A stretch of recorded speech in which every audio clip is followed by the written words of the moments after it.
শুভ দুপুর বন্ধুরা। শসা, স্যালাড, ডাল, মাছের ঝোল, দই, কলা, লেবু, পেঁয়াজ, চিতল মাছের মুঠা তরকারি। বন্ধুরা, কীরকম হয়েছে দুপুরের খাবারটা? খাওয়া যাবে তো? দেখো কীরকম হয়েছে আজকে দুপুরের মেনু।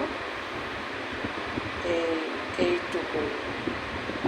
চলো, আমরা এখন দুপুর হয়ে গেছে, আমরা খেয়ে নেই তাড়াতাড়ি। দেখো বন্ধুরা, খাওয়া চলবে তো? আমাকে আমার দুপুরের শুভেচ্ছাটা কীরকম হয়েছে কমেন্ট করে বলবে।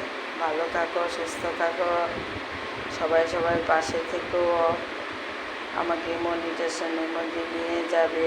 তোমাদের কাছে আমার একটা অনুরোধ রইল। এখানে শেষ করলাম।